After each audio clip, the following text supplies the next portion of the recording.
Welcome back to another Serial Killer Saturday. This week's feature was a request by Miss Tudor Rose. Of these lovely gentlemen here, and I use the term gentleman very loosely, William Burke and William Hare, hard-working Irish immigrants by day, scheming murderers by night. These two were a unique pair of criminals who made a profit from providing dead bodies to the anatomy students of 19th century Edinburgh. Edinburgh's population of university students and practicing anatomists created a unique market for fresh corpses. That prompted Burke and Hare to enter into a illegal trade. Acting on a strict code of no questions asked, the financial rewards of Burke and Hare's crimes led to a series of 16 murders, spanning a period of just under a year. And had the two criminals not allowed their greed to consume them, they may have never been caught.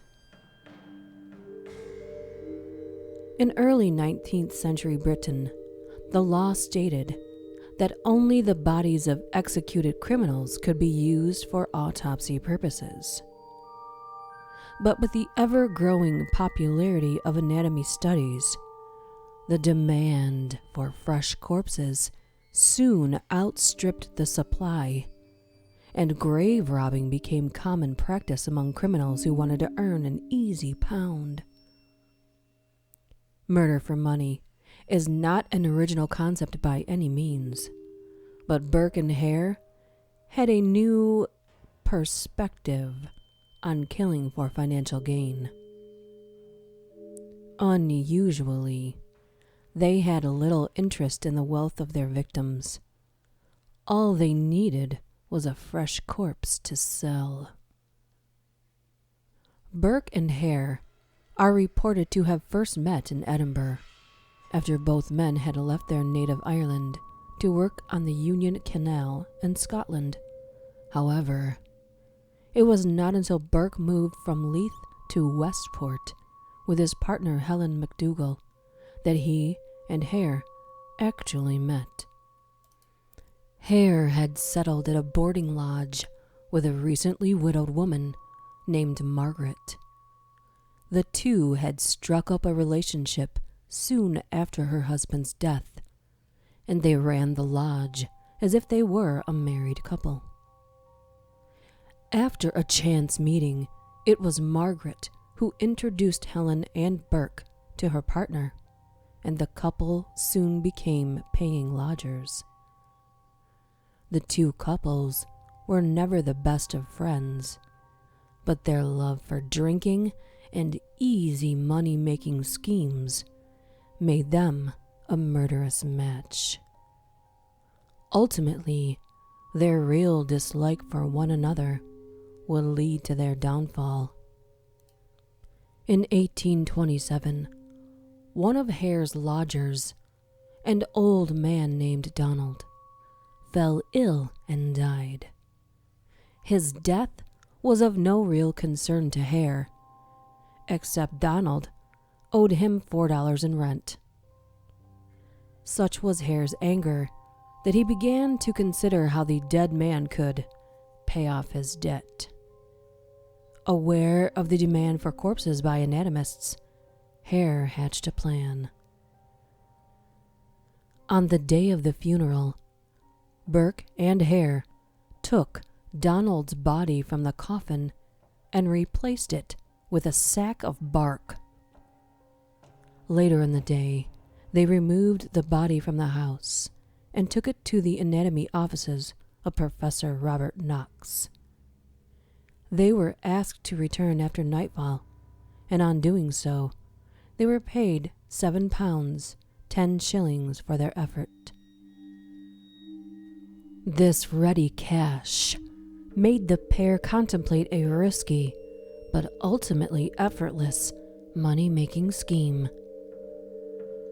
Grave robbing was labor-intensive, and the quality or freshness of a corpse was not guaranteed. However, committing the murder themselves would be an easy way to ensure the supply of fresh, quality corpses for sale. They didn't have to look very far for their first victim. Another of Hare's lodgers, a miller named Joseph, had fallen ill not long after Donald's death. Though he was not seriously ill, Burke and Hare took it upon themselves to put an end to his suffering. How thoughtful. After several glasses of whiskey with the two men, Joseph passed out, and by holding his nose and mouth closed, whilst the other restrained him, Burke and Hare had, by chance, discovered their very own signature murder method. By suffocating the victim, they provided the anatomy students with the fresh, undamaged cadavers that they needed. From then on, their victims ranged from sickly lodgers to old prostitutes, and in the first 4 months of 1828, their killings were limited to nameless individuals that would cause no questions to be asked. However, in April 1828, local prostitutes Mary Patterson and Janet Brown were out drinking and met up with Burke. He invited them back to his brother's, where they continued to drink. While Mary slept off her excessive drinking, an argument broke out, causing Janet to leave. She told Burke that she would return for Mary later, and went to visit her old landlady, Mrs. Lowry. After relaying the morning's events to her old friend, Mrs. Lowry became seriously concerned for Mary's safety and told Janet to return for her at once. A servant accompanied Janet to the Burkes, but on arrival, they were told that both Burke and Mary had gone out. Janet insisted on waiting at the lodgings and asked the servant to return to Mrs. Lowry and tell her the news. Still suspicious of the whole affair, Mrs. Lowry sent the servant straight back to the Burkes and suggested that Janet must leave. By this time, Mary's body was already on the way to Dr. Knox, but thanks to Mrs. Lowry's warning, Janet had escaped a similar fate. Following Mary and Janet's visit to the Burkes' house, the next 5 victims were deliberately chosen so that they wouldn't be recognized by the students and the local community. And it was around this time that the two couples fell out.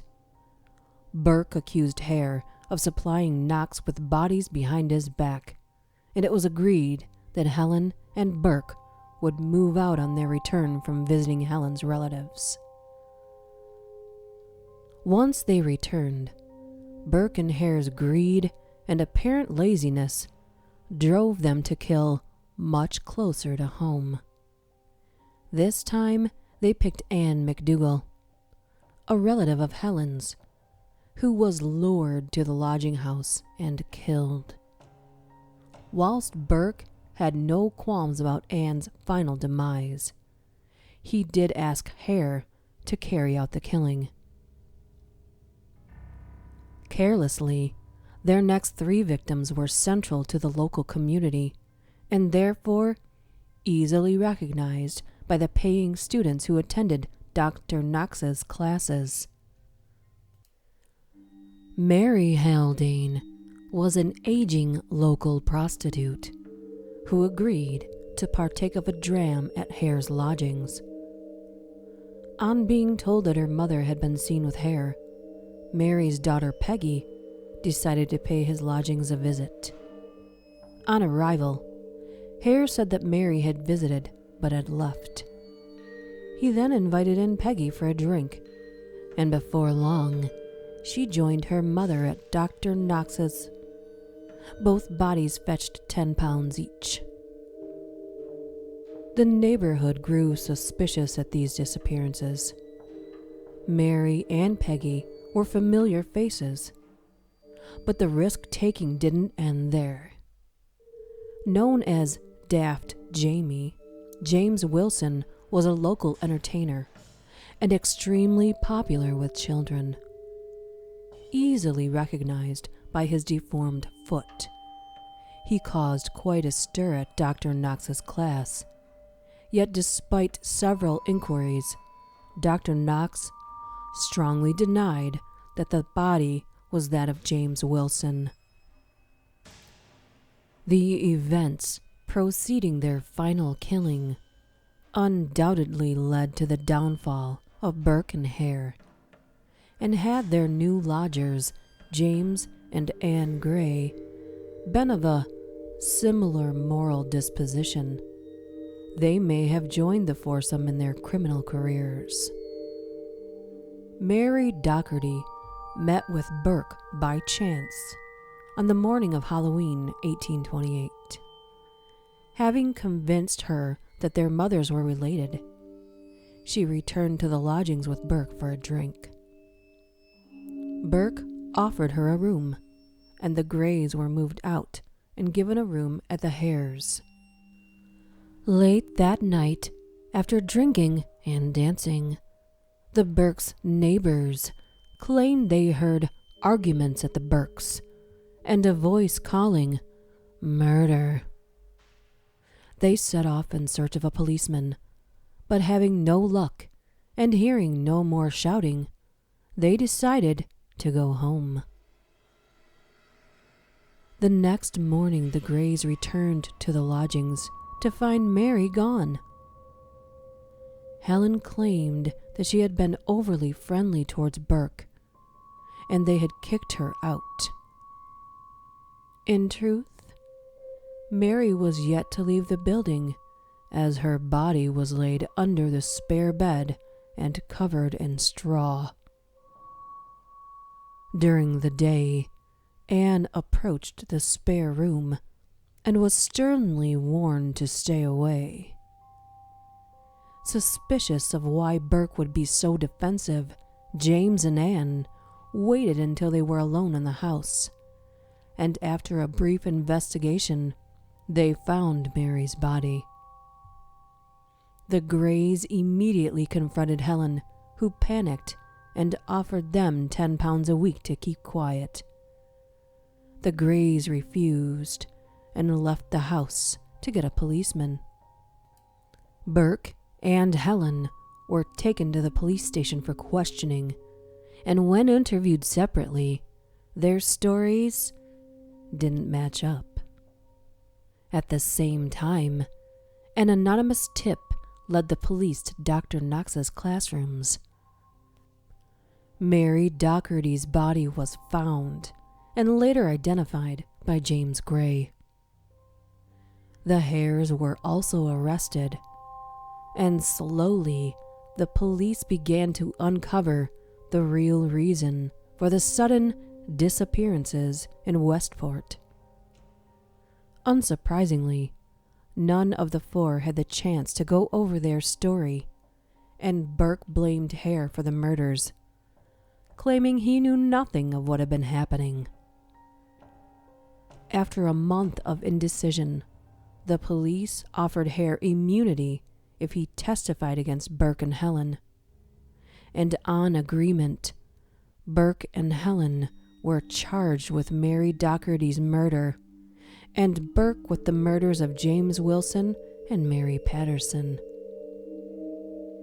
The trial began on Christmas Eve, 1828. Both the Hares testified against the Burkes, and several witnesses told of victims they had seen with Helen or Burke prior to their disappearance.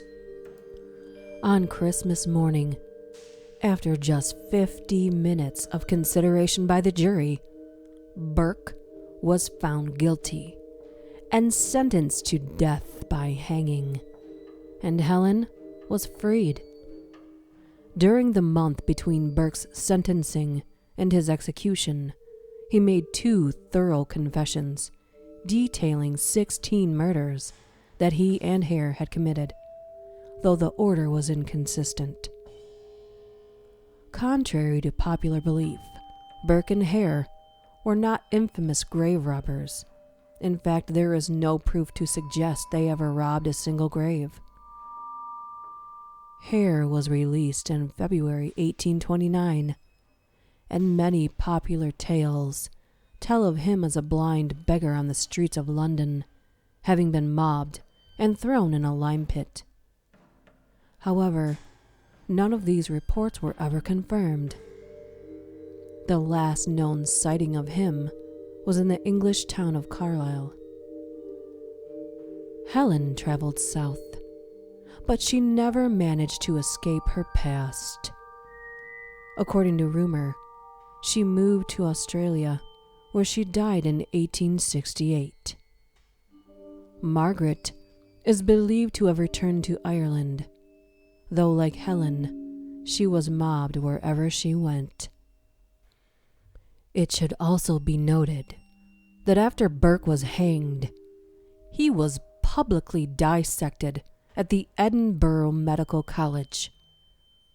The dissecting professor, Alexander Monroe, dipped his quill pen into Burke's blood and wrote, "This is written with the blood of William Burke, who was hanged at Edinburgh. This blood was taken from his head." His skeleton, death mask, and items made from his tanned skin are displayed at the college's museum, including the book you see in this picture here. I hope you all enjoyed Serial Killer Saturday, and if you have any requests or suggestions, contact me through any of my social media, or leave a message or comment here. See you next time.